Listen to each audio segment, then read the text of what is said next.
Joe Murray, you're very welcome to the Love and Courage podcast. It's taken me a while to get you to agree to this, but the moment has finally arrived. Yeah, I've been, it's the first I've ever done, probably the last as well, but I'm delighted it's with you, and I don't think, not too many people could encourage or persuade me to do something like this, but anyway, yeah. I'm in your hands, Ruairí. Yeah, would you mind if I just talked about that momentarily, Joe? My sense is that, I mean, one of the reasons that a lot of people admire how you work and what you do is you don't really make it about you. Is that a conscious decision, or how do you feel about all of that? Well, it is kind of a conscious decision. You know, I really don't like the limelight. I don't like doing this end of the job. But, you know, at the same time, it's necessary at times, and it's good at times to do it as well, and it's important. But I suppose when I came into Afri, or at least when I took over, I suppose, being director of Afri or coordinator of Afri, you know, one of my great reservations was that I wouldn't be somebody who would go out looking for publicity, or who wouldn't, you know, be a very front line person. So I thought that would be a great disadvantage. But strangely, I have found the opposite in a way, in that I think it actually works very well. And what it does is it allows other people's voices to be heard. And I kind of see that as, you know, a role that I have and a role that Afri has, is it kind of amplifies the voice of other people. So in other words, I don't feel I have to be saying it, because, you know, really it's about the issues, and it's about, you know, people's struggles and people's voices who need to be heard. And if Afri can provide a platform for that to happen, then I'm quite happy, you know, to be in the background, or to be, you know, side stage, but not necessarily on stage. Yeah. But again, sometimes it's necessary, and sometimes you have to do it, and sometimes it's important. Yeah, yeah. It's an often misunderstood type of leadership, to be behind rather than in front. And, you know, there seems to be a tendency for the big showman or showwoman up front. But I was kind of thinking about it this morning, and I don't know, there's a role, I suppose, as a producer, which, you know, in films or theatre, the producer is not often seen, but he or she plays an important role. And I kind of feel that, you know, like when it comes to events that we organise, whether it's Féile Bríde or the Famine Walk or the Hedge School, you know, there are jigsaw pieces to be put together in order for the things to happen. And I like that part of it. I actually love that part of it. And I love working with people, visionary people, and people who have, you know, exciting ideas and have, you know, knowledge that I don't have, and expertise that I don't have. And together we can create something really interesting. And, you know, and often that is the case, you know, that something really good comes out of those discussions, out of those chats together, you know, putting the thing together and then letting it happen. Yeah. And, you know, and it's great when it does happen. It's a great sense of satisfaction. And, you know, I'm very happy that I've been a very small part of it, at least in the final outcome, you know. So anyway, yeah, I strangely, what I would have considered to be shortcoming maybe has turned out, from my point of view, to be something positive and good. Yeah, I think it's something that a lot of people might grapple with, this notion that they're not the right person. I guess classically it's referred to as imposter syndrome, but it's an important thing to overcome and challenge it, isn't it? Yeah, well, you see, I think there's a very, you know, particular understanding of what leadership is, which is to be out there in front, and to be the voice, and to be the person, and to be, you know, that charismatic person that represents the organization or the issue or whatever. And it's a legitimate style of leadership, and some people do that very well. But I think what's important to realize is that if you don't have that, it doesn't mean that you don't have a role. It doesn't mean that you cannot be a leader. And it just means find your own way of doing things, and, and you know, allow it to happen. Sometimes allow it to happen around you. Yeah, I think there was a TED talk out. I can't remember the exact name or person behind it, but it was something along the lines of the power of introverts. I'm not saying you're an introvert per se, but it's the idea that the quiet is so often understated and under recognized, and the society, for whatever reason, values and champions the loud, brash, charismatic, and assumes that that's more effective. Whereas, in matter of fact, often it can be absolutely getting in the way, and particularly getting in the way of collaboration. Yeah, well, that's interesting. Yeah, well, that's very true about getting in the way of collaboration, but also it's kind of understandable in the media age in which we live, that people want entertainers, they want sound bites, they want big personalities, they want entertainment really. And I don't see myself as an entertainer. I suppose like I'm driven by something, and I'm not driven by the need to entertain. I'm driven by something else. And if I can be part of facilitating an issue to be raised, or a voice to be heard, or actions to happen, then that's what gives me my job satisfaction, if you like. Yeah, well, I think what's coming to mind somewhat is the idea that TV personalities and entertainment entering the world of politics. We had recent examples in the US that can show us where that ends up. Yeah. And, give me a quiet, strong, calm person any day in that regard. And speaking of quiet, calm person, there's, for those of you watching the video version of this, there will be an audio version. There's a painting behind you on the wall of a calm, quiet person. And I'd like you to talk about who that person is, Joe, if you don't mind. Yeah, well, one of the great things about the work that I've done is the extraordinary people that I've come across, that I've had the pleasure and the privilege of working with, that I've been inspired by.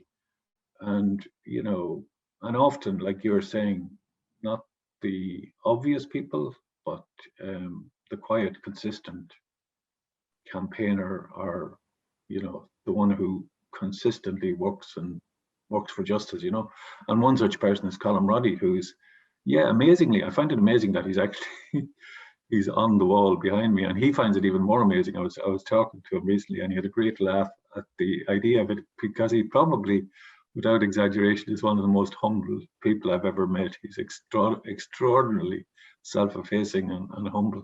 So can you tell people who he is and what he's been about and what he does? Yeah, anyone that doesn't know. He's an extraordinary man. I met him first in Cambridge Manor. I did the development studies in Cambridge in 1979, and I worked there as registrar in 1980. And Colm did the course then. And he tells the story himself, so I'm not speaking out of turn. But when he arrived to do the course, there was a receptionist in Cambridge, and there was a big parlour inside the door. And the receptionist, when Colm came to sign up to do the course, the receptionist brought him into the parlour and put him sitting in there, and brought him in a sandwich and a cup of tea, because he thought he was homeless, So Colm often tells that story.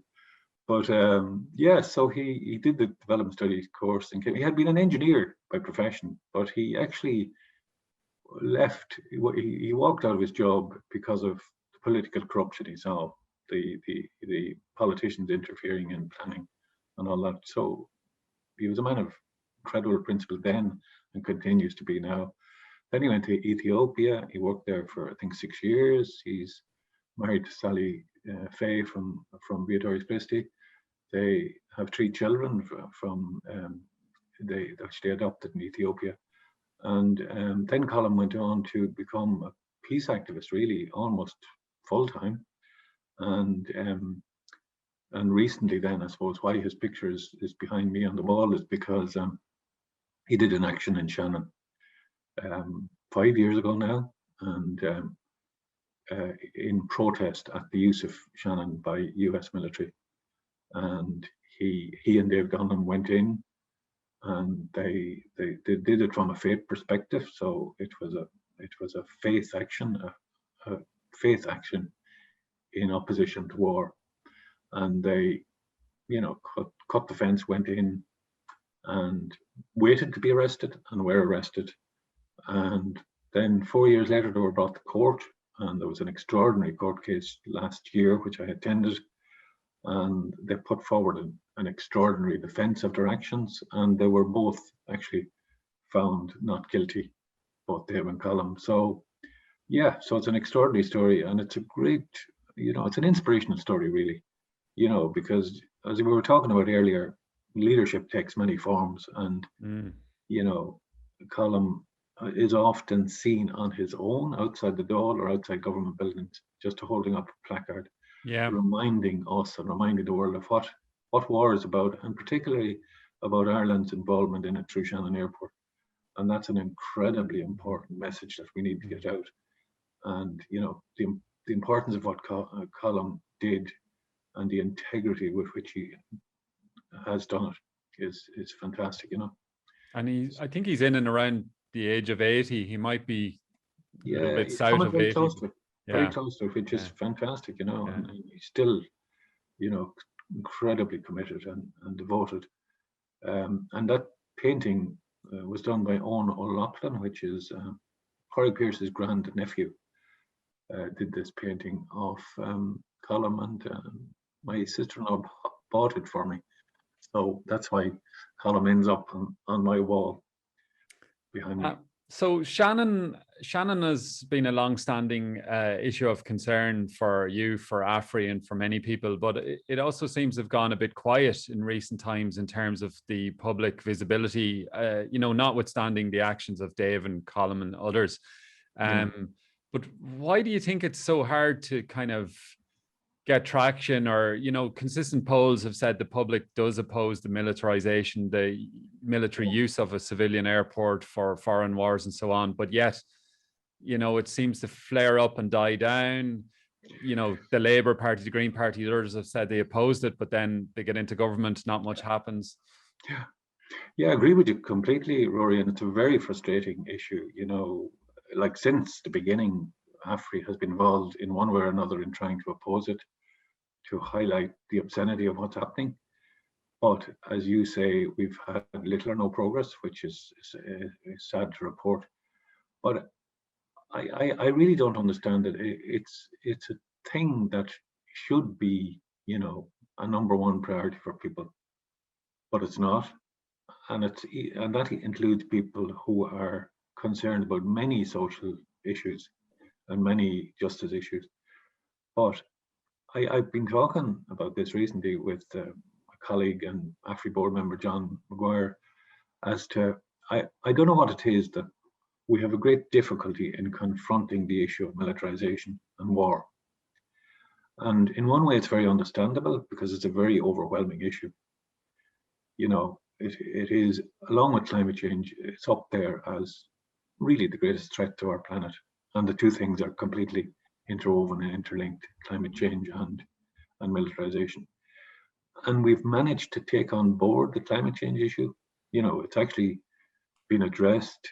There's a huge awareness now of the urgent need to tackle climate change for all our survivals. And that's a fantastic thing.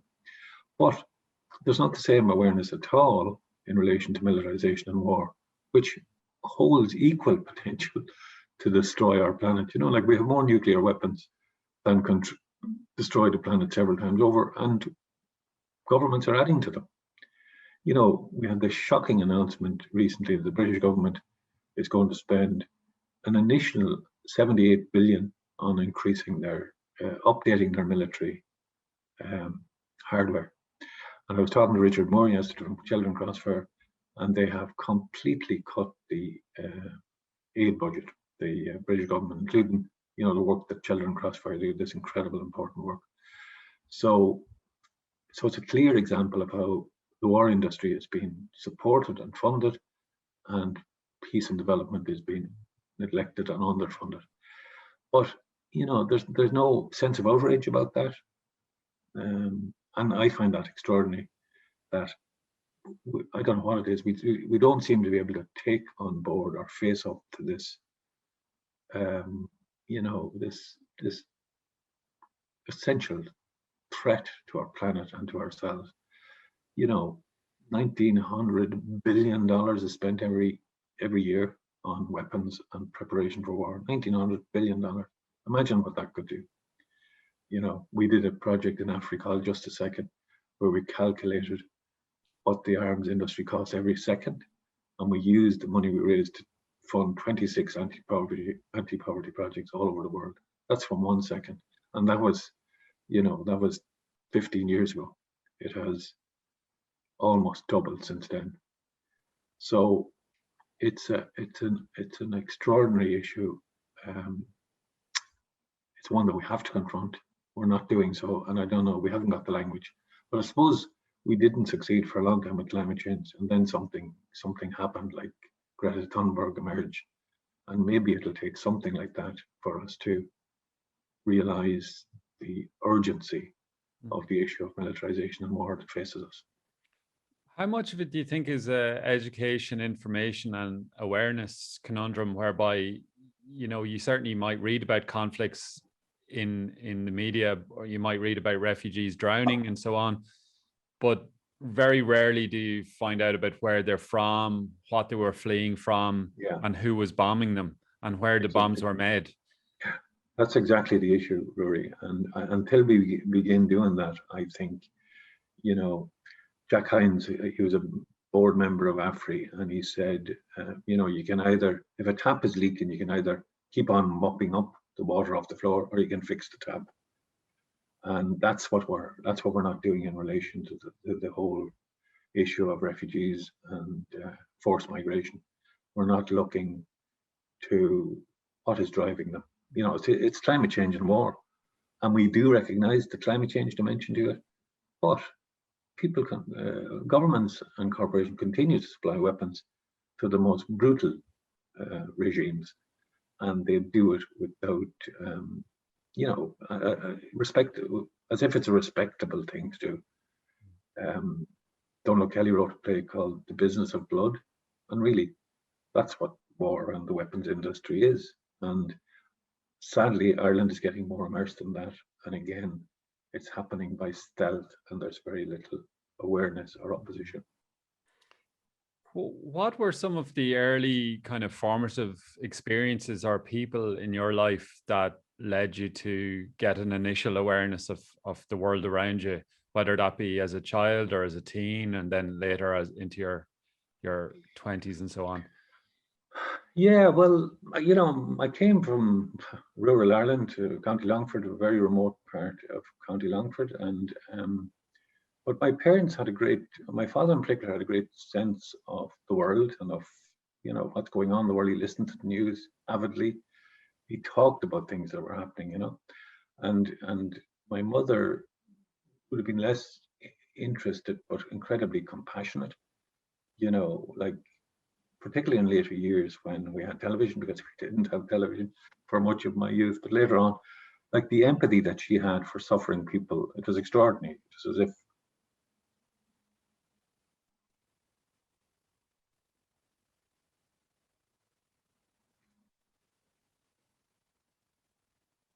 Take your time, Joe, no problem.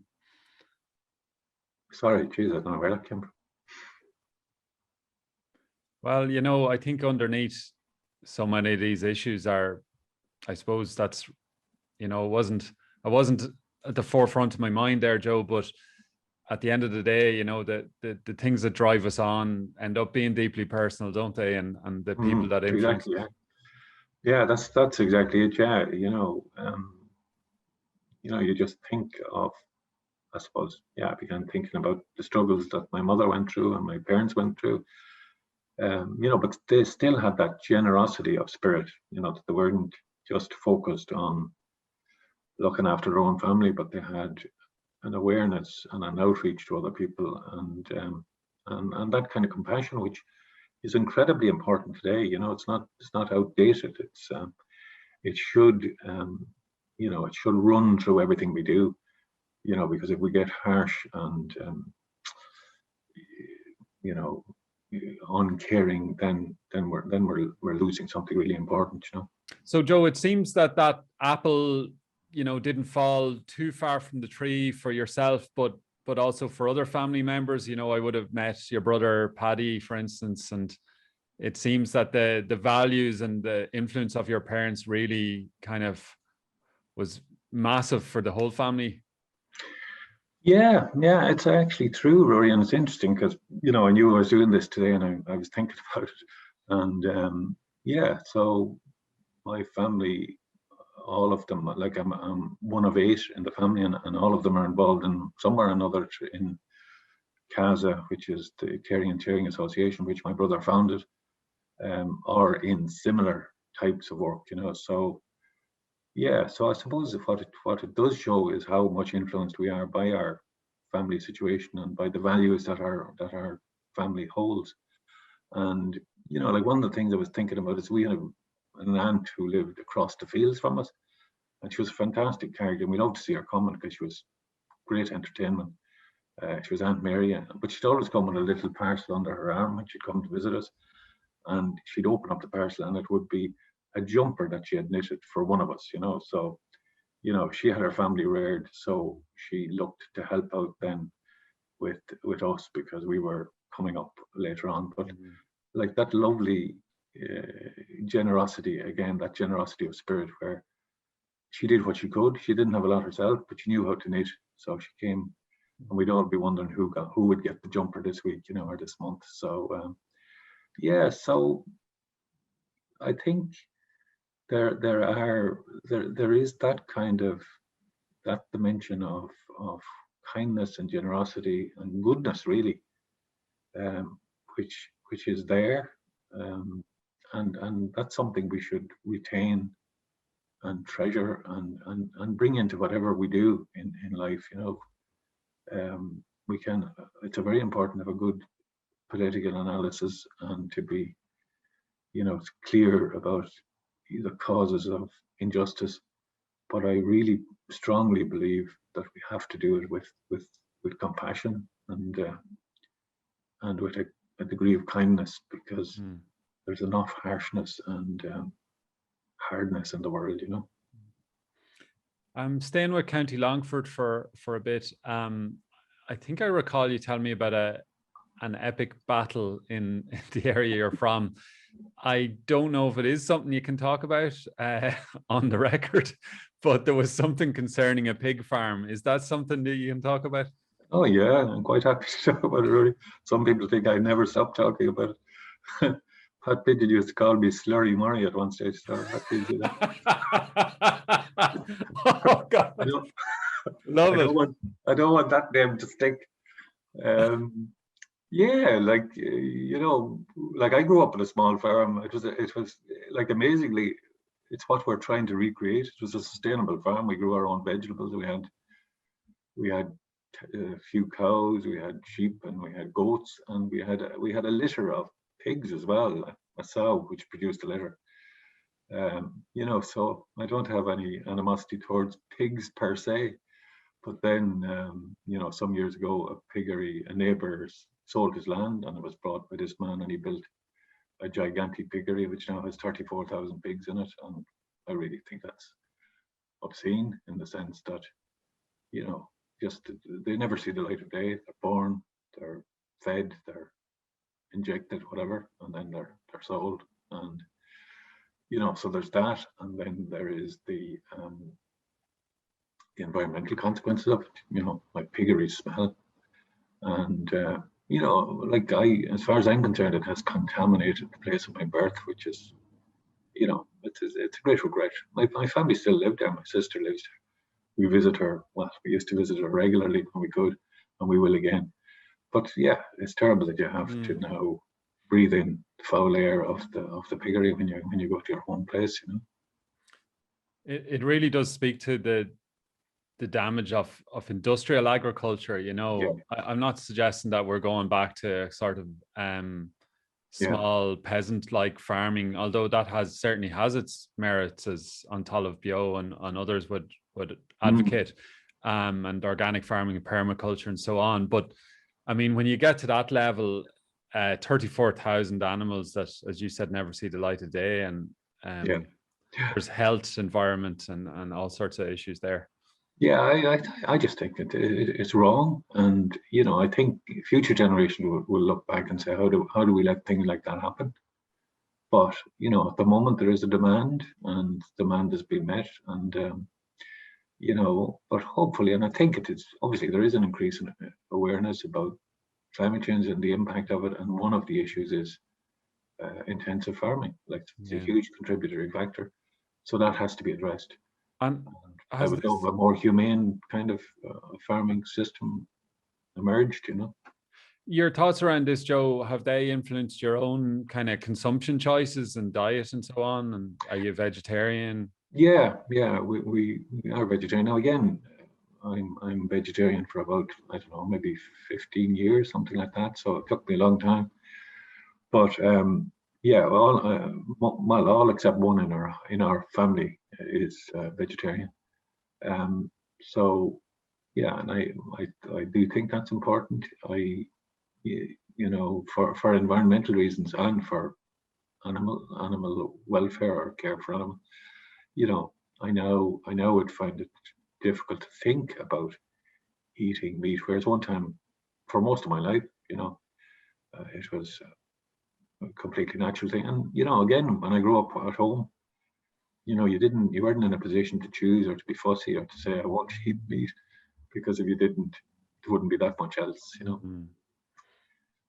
I want you to take me to when you were at that kind of late teens and early 20s. What did you choose college, or what path did you take, and where did you end up? Yeah, well, I went to St. Mel's College in Longford, and yeah, I was happy enough there. And then after that, I joined Kiltegan, St. Patrick's in Kiltegan Missionary Society. I suppose I always had this concern, this desire to, work in relation to the global south. I didn't know how. At that time, the main channel was as a missionary, So I left St. Mel's and went to Kiltegan, and I was there for 6 years, and like there were 6 extremely happy years, people now might think that was a terrible thing to do, but I don't think that at all. I had 6 extraordinary years where I met amazing people, many of whom are still great friends of mine, So, and it was a very formative experience, I learned to meditate, which is something I do to this day, and it's something really positive that I would want to share with anyone that would be interested. So yeah, so I spent 6 years there, and then I left, and I did the development studies course, as I mentioned, where I met Colin Roddy, and that introduced me to the area that I'm involved in now. I got to again meet incredible people, and a man called Michel de Vertaille was a very influential teacher, and he talked about well, like the obvious thing now it seems, but at the time for me it's mind-blowing that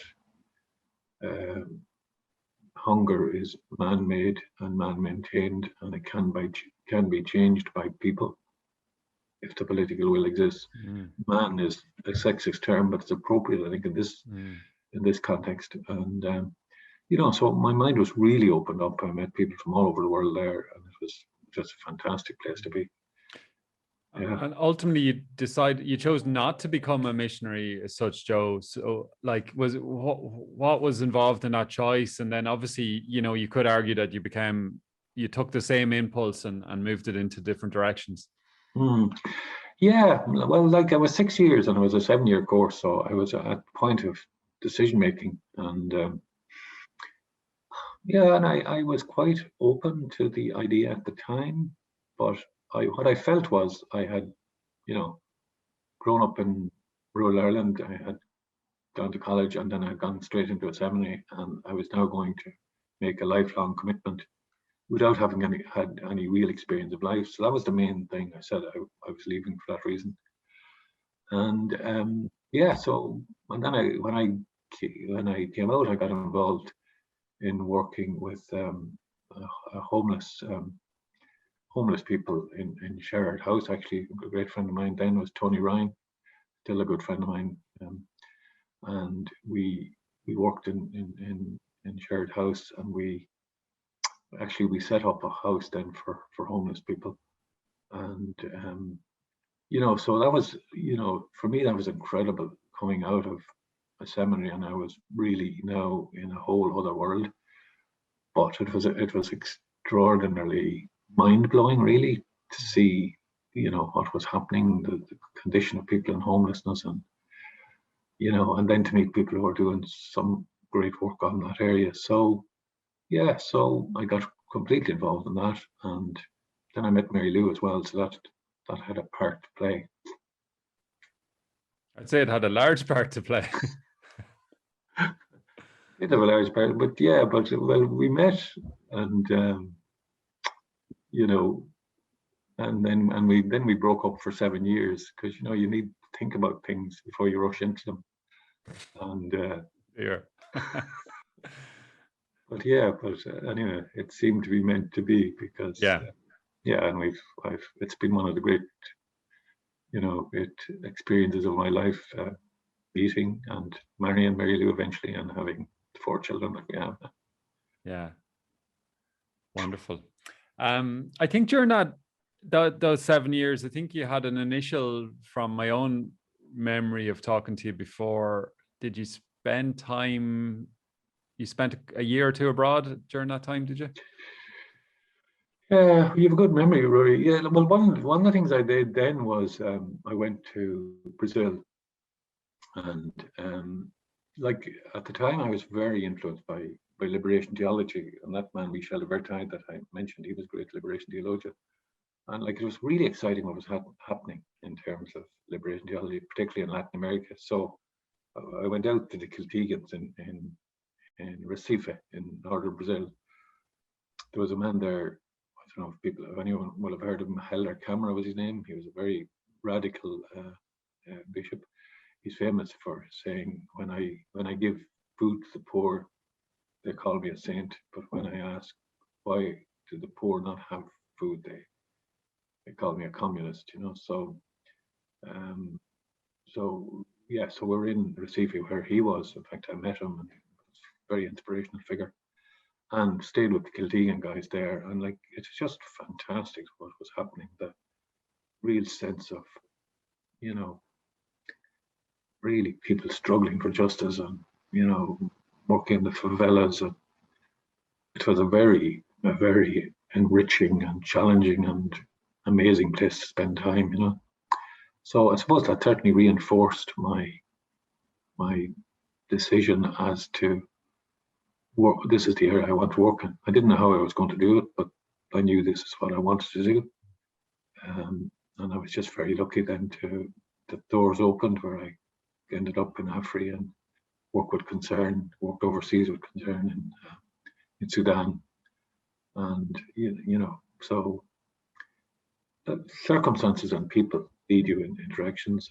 And do you think, you've referred to it as being lucky, but do you think there are also choices, like the path obviously can move this way and that way, but at the end of the day, you signed up for a path, or whether it be a vocation, like it wasn't just a pure accident you ended up in those places. Yeah, well, that's true. I was always looking for a way to, work. As I said, initially I thought the missionary way was the way, but then when that wasn't to be, I wanted to find a way that you could do that kind of work as a ordinary citizen, So yeah, I was always looking for that, and I was always, I was very inspired by Martin Luther King and Dorothy Day, and later on Tutu, and so I suppose, yeah, as you say, I was making decisions, and I was looking for a path and kind of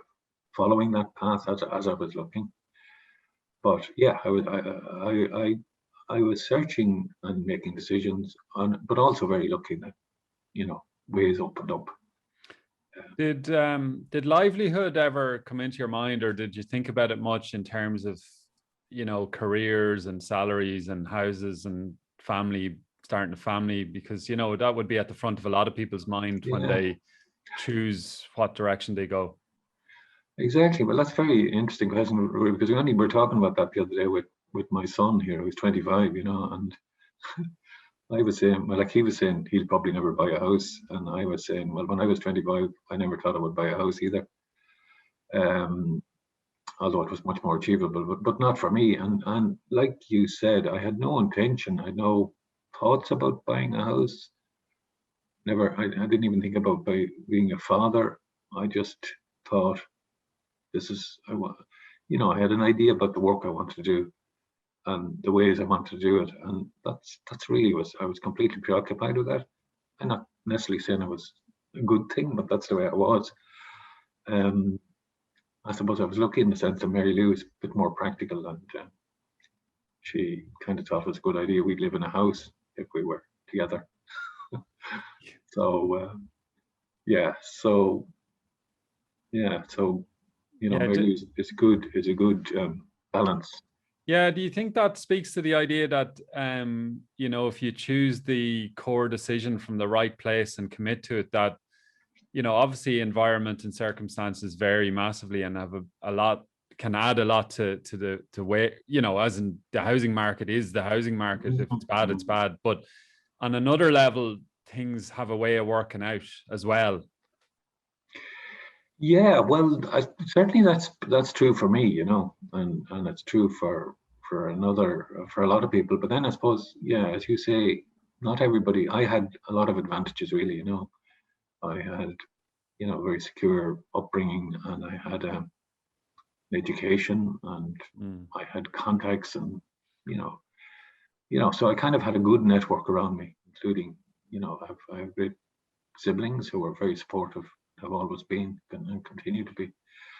So yeah, so I had a very good, I had security around me, even though I didn't have much at the time, and I wasn't interested. Like, I don't know, we worked for very small salaries for many years in Afri, and that didn't, you know, it wasn't a consideration because we could live.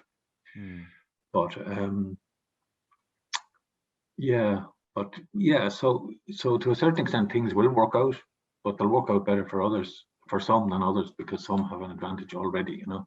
Yeah, well put. Yeah. Where at the moment do you see signs of hope and inspiration? Is there anybody or anything or any campaign or movement that is lighting you up at the moment? Yeah, well, I'm incredibly encouraged by Greta Thunberg and the whole youth movement, climate change movement. You know, like, I find that fantastic. You know, I'm really hopeful, and you know, the great awakening around climate change is a very hopeful thing. I believe. You know, we've been working in schools since I started in Afri, and you know, we've gone into an awful lot of schools and spoken to an awful lot of people. And sometimes you'd say, is it having any impact at all? And I'm not saying it is that's had the impact, but something has had an impact. And it's probably, you know, those pebbles in the water all over the years that helped, at least, to, you know, to bring about this great awakening that has happened now. So yeah, so I find that very hopeful. You know, people, again, campaigns I've met over the years, like Tom Hyland and his team, has been fantastic, really inspirational. The Dunstore Strikers, you know, the work that Richard Moore is doing. So there's wonderful, inspirational people and campaigns and work going on.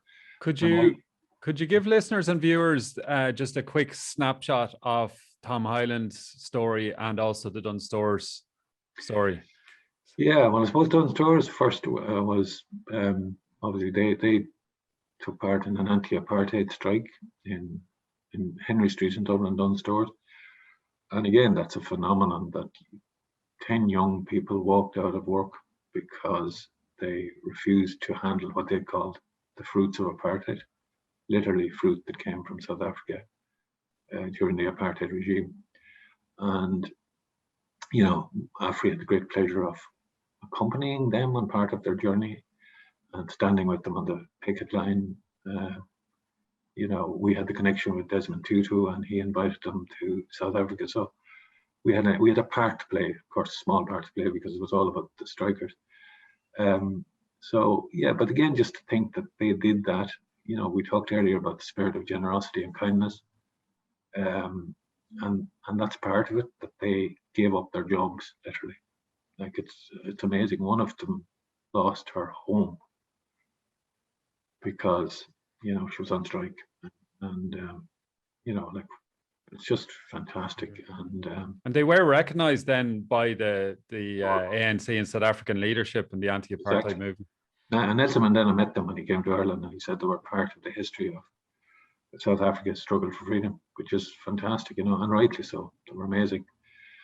And then Tom Hyland is another, extraordinary story. He was a bus driver, and he heard or saw a TV program about East Timor, and he gave up his job. He borrowed a typewriter, and he started a campaign in his front room in Ballyfermot.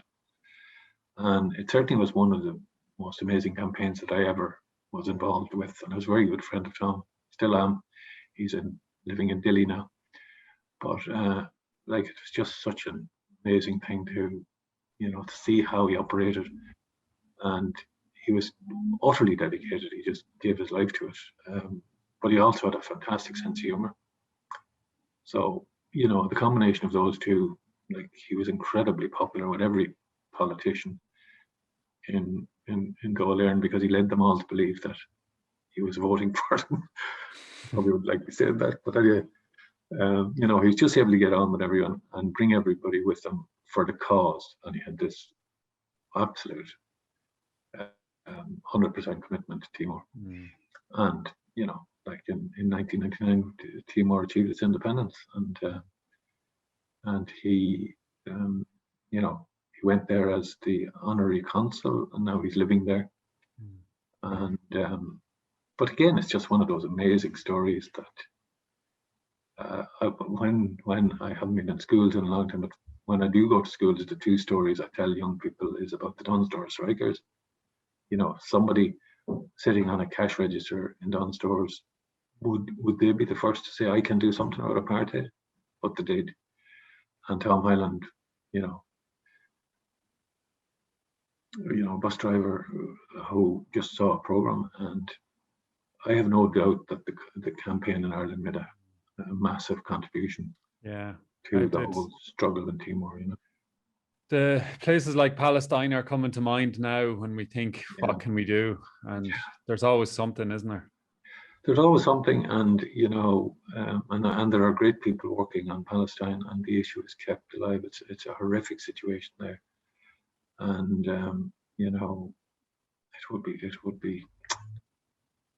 it would be fantastic if you could get an outcome. But I suppose I think what you have to do is keep on believing, because I used to meet Tom Hyland, and he would have, I'd meet him for coffee in the morning, and he would have been reading about the atrocities that happened in Timor the night before, and he'd tell you all about them. And I used to think, why is he doing this to himself? Why is he killing himself when he'll never succeed? Or but I never thought I'd see the end of apartheid. I never thought I'd see the fall of the Berlin Wall. I never thought I'd see peace in Northern Ireland to the extent that it is there now. So, like, political shifts happen when we don't expect them. We keep on trotting, and nothing seems to happen forever and ever, and then there's a chink and it falls apart. There's a great, people might know of Bruce Kent. He's a great guy, and I have a great time for him. But he has founded a thing called the Movement for the Abolition of War. And I just think that that's fantastic. That's the kind of thinking we need. And like, people say that's ridiculous and it's idealistic, but somebody started a group called the Movement for the Abolition of Slavery. And they were told, that's ridiculous. Like, the economy can't survive without slaves. People need to envision things. People need to think. What was it like being in South Africa? You were invited to Nelson Mandela's inauguration. What was that moment like? Oh, it's fantastic. It's fantastic, yeah. Yeah, it was just to be among the crowd when the inauguration happened. it really was a moment in history. It was extraordinary, and that it had happened relatively peacefully. Obviously, an awful lot of people, too many people died in the struggle, but the transition had happened relatively peacefully. And here was this inspirational man taking on the baton of power. And there was a moment, I don't like military symbolism, but there was a moment when he was inaugurated, and then I don't know, maybe 6 helicopters flew over with the new South African flag coming down, flying in the wind. And it was just, breathtaking. And, afterwards, we ended up back in Soweto. We just got talking to people, and they invited us back to Soweto, and people were just dancing in the street. It was like carnival, and it's just, I suppose it never got better in South Africa than that day. Unfortunately, things are not great there now, but still, that was the moment, and they had achieved their goal, and it was just delirium, So I'm going to move you from South Africa to Kildare now, and one of the great kind of milestones in the annual Afri calendar is the Famine event. Could you tell people what that's about, how it came about, and why it matters today? Yeah, well, I suppose one of the things that distinguishes Afri is that we try to make connections with Irish history and Irish culture, and therefore we have the Famine Walk, linking back to our experience of Untitled, and the fact that it continues today. We do a hedge school again.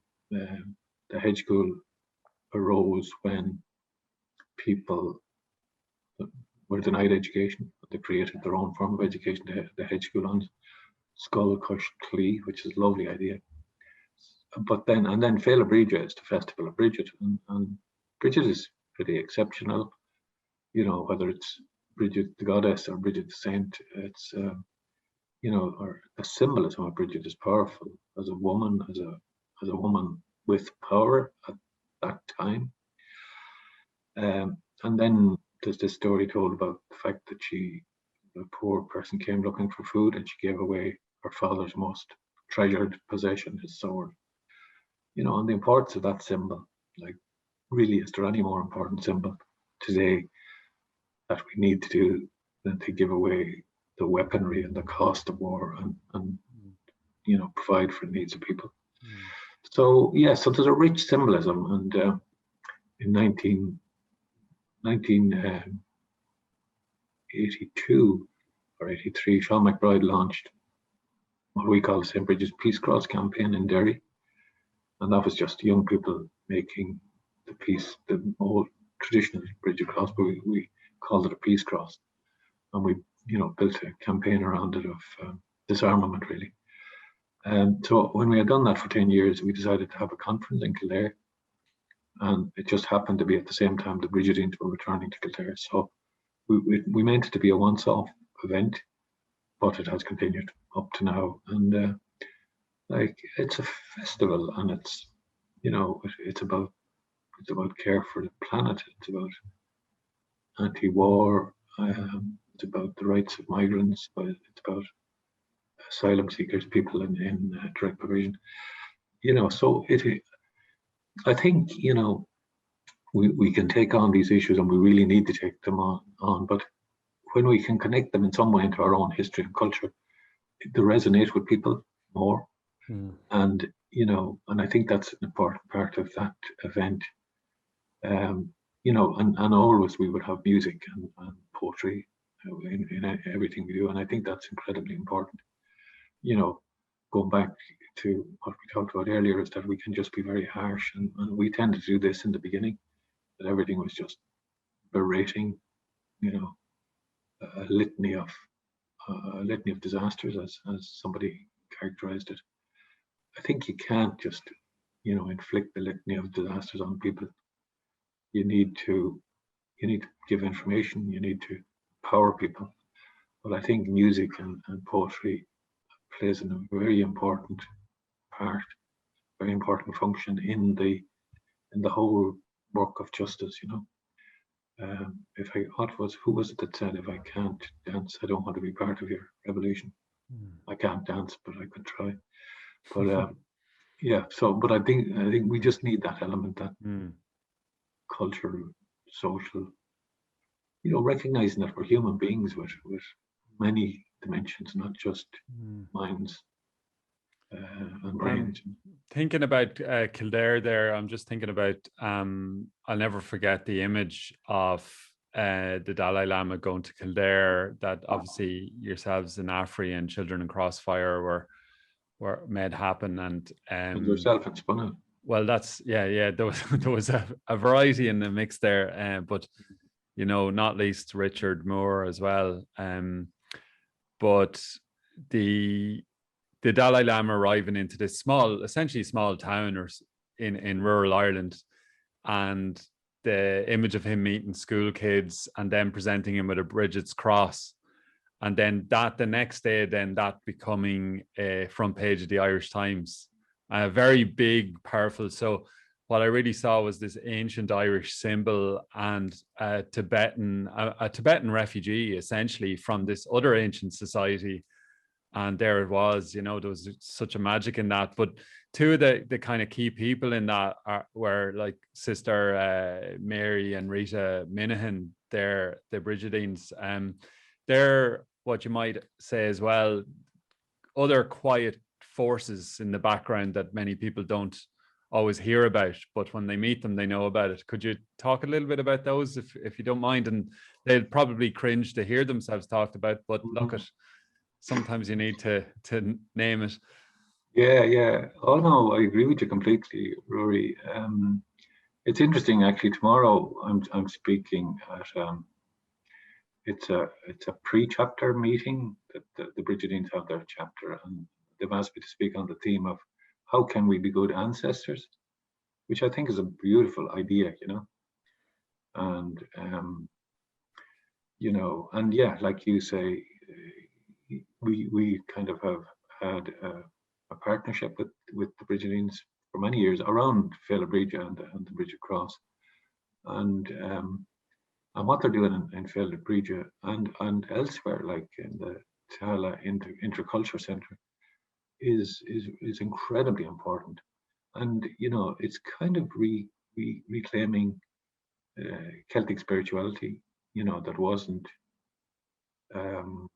you know, autocratic or what's the word I'm looking for, hierarchical, you know. So like, it's a new, an old, a rediscovered kind of form of spirituality that's dealing with care for the planet and how we relate to the earth and how we relate to other people. So yeah, so I think it's an incredibly important role and an incredibly necessary role. And again, I think it is that thing about the importance of not just, you know, action for change, but action informed by compassion and kindness. And that's what I find. That's what I find in Kildare, and that's what has kept on bringing me back to it. And it's personified in the people like, you know, Rita and Mary and Eileen and Phil, and you know, many of the great people that are there, you know. And so as we speak now, we're approaching the annual Afri Famine Walk event, which is another kind of key milestone in the calendar. And then this year, obviously, it will be online again because of COVID restrictions. But, you know, we had an amazing experience last year where several hundred people in, I think, over a dozen countries tuned in. But like the Irish famine on Gortamore, the Great Hunger, it still holds great importance in marking it, doesn't it? And drawing the parallels, and therefore that being the point of this annual event. Yeah, exactly. And you know, I remember when we started commemorating it, we got really critical articles in a number of newspapers saying, you know, what are these people doing? It's time to forget about that. We're the new Ireland. It's time to move on. but I couldn't disagree more with that perspective.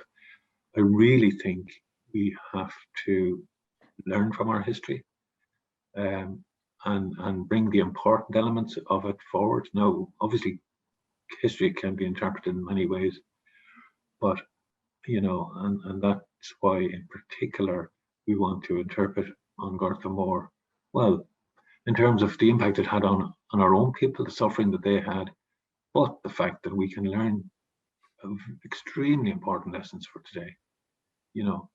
So we're the survivors of on Garth Moore. We've come from there, so it is deeply ingrained in our psyche, and it informs who we are. And there's so many important lessons. Obviously the impact of colonialism and being under the control of a foreign power, and this blind allegiance to laissez-faire economics. They're still so relevant today. But the other one that's really relevant, and I always mention it, is, well, really it's from Clara Grady Walsh, who said it first to me, was the fact that it was an environmental disaster. It was a loss of biodiversity, that we had come to depend on one variety of potatoes, the lumper, when there are 2,000 varieties at least. And that's such a salutary lesson in the world in which we live, in which we're heading towards monoculturalism again, when we're handing over control of our food to large corporations, when we're losing the ability to grow food ourselves. It's such a basic thing. We did it when I grew up. It was just a natural thing. You grew enough food for yourself and your family, and even sell some. So that's something we need to rediscover, and that's another lesson we can take from Garth Moore. So so it's an annual event that's coming up again on Saturday the 15th. It is, as you say, online. It was online last year. I found it absolutely fascinating last year. I was kind of dreading it in advance, but it was amazing to see people, what it meant to people. People who had done the walk over the 33 years or whatever number of years it's been going on, and who really connected with it, and for whom it meant something really significant. And so this year I'm really looking forward to it. We have an amazingly interesting lineup of people, and you're the host, Rory, so we can't go wrong. Hope not. No pressure. Yeah. And obviously I'm just thinking back some of can you name some of the people that led the Famine Walk in previous years? Because there was, I think, Archbishop Desmond Tutu. Yeah, the first ever was Niall O'Brien. Now, I don't know if people will ever remember him. He was in prison in the Philippines. He was a Colombian missionary as well, and he was put in prison on trumped up charges. And he was in prison for a year. We did a big campaign. His mother was fantastic. She went into a mock prison cell outside the US Embassy, and it became an image that went around the world. In fact, when he was released, the judge held up the picture of his mother inside this cage and saying, "Your mother must be a very powerful woman." Wow. So, and Katrina Rowan actually led the walk that year. That was the very first year ever. Donegal Dooling. But over the years, we've had, as you mentioned, Desmond Tutu, Tom Highland, and the students from East Timor.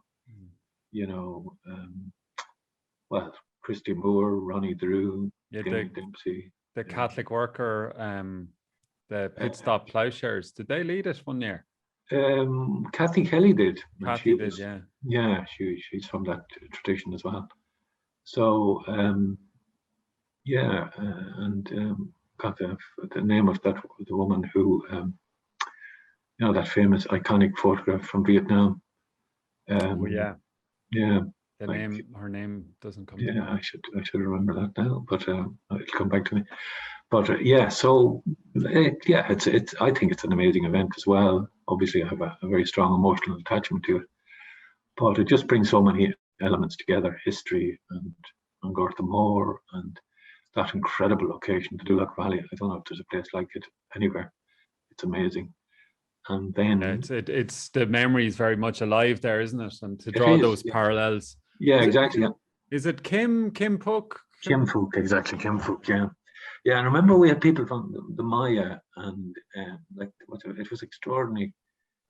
They spoke and their voices echoed back off the mountain. We used to have it on the side of the road. That was before we went to Delphi Lodge, which is a whole other dimension now. But their voices were echoing back. And when they got off the stage where they were speaking, they kissed the ground, you know, and they said, when we walk, we are walking with the spirit of your ancestors, you know. So like, it's just amazing moments. And like, it's a very special place there, you know. And it's been amazing now to make the link with Delphi Lodge, you know, which is the place where the people were turned away from.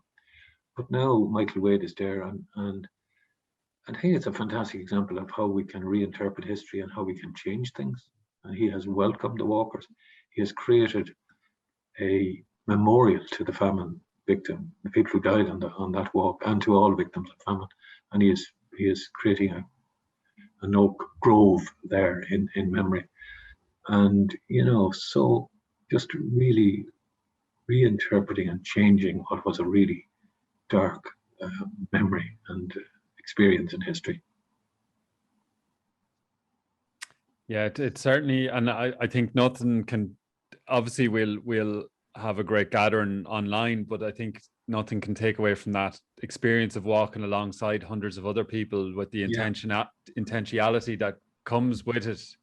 Yeah, exactly. And the conversations that take place, really, you know, like you could be talking to somebody and then you step aside to let somebody pass, and then you're talking to somebody else. And, yeah, you know, like, I think it's a very powerful form of politics, the politics of walking, talking. Yeah, absolutely. And music, of course. So, Joe, one of the things that also comes to mind before we finish up is the fact that Afri remains very, well, relatively small organization, very modest budgets, very nimble.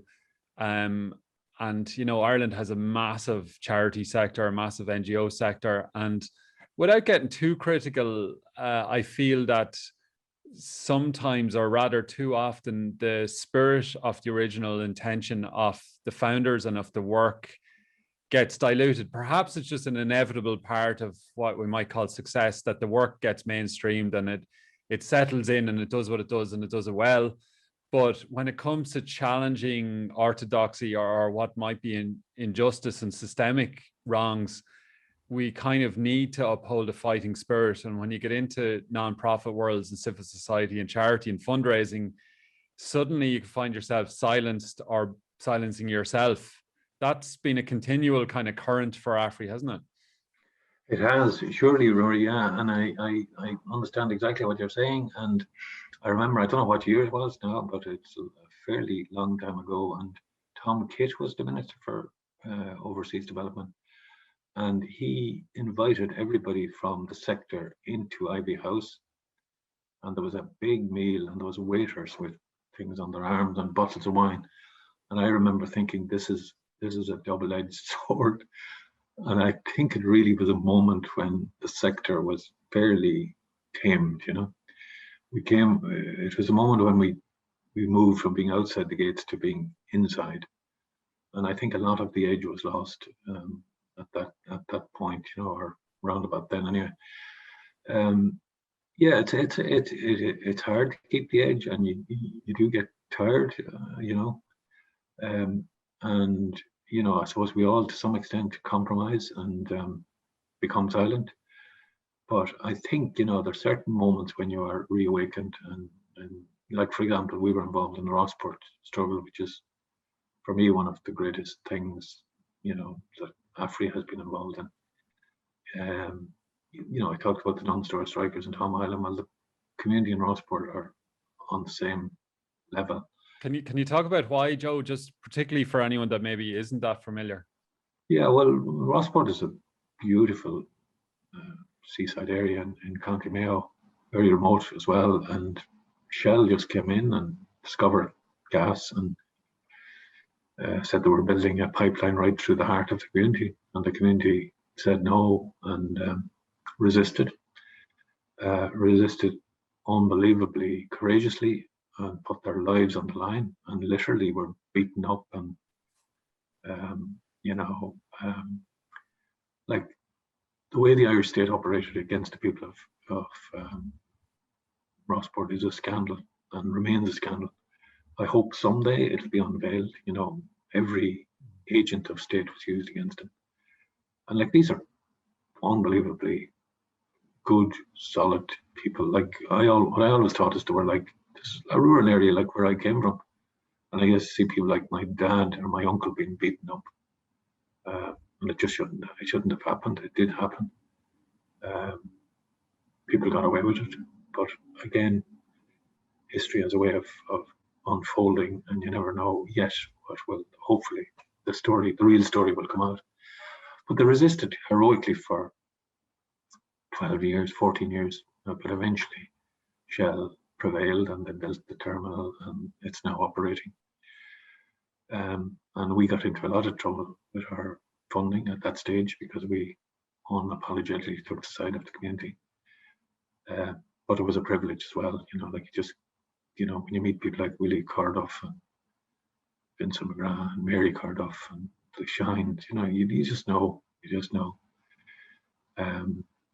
So, and it's important, I think, you know, it's in a way it's the test, and I'm not saying, I think we all fail it in ways, but how do we bring it all back home? You know, it's easy to talk about injustice in the global south, and it's important to talk about injustice, but how do we make that connection back home? You know, whether it's with travelers' rights or people in direct provision, you know, I think that's the test. And I think we have to have the courage of our convictions. And when you see an injustice like direct provision, regardless of the consequences for funding or whatever, you have to speak out, you know. Hear, hear. Long may it continue, Joe. It's been an absolute pleasure talking to you, and appreciate you sharing some stories and insights from the road. Long may the road continue, and we could do another many hours from the archives here, but we both have to go and prepare for the Famine Walk this year, and looking forward to that. And on behalf of everybody that's I suppose watched on the work that you do and Afri does and championed it and supported it, just want to say thank you, Joe, for keeping the flame lit and the flag flying, and onwards. Thanks a million, Rory. And yeah, like, it's a real pleasure to talk to yourself. As I said at the beginning, this is not something I do easily or lightly, and but I just feel comfortable in chatting to yourself, and it really was a chat and a conversation. So thank you for that. Gora Mahagat. Slán there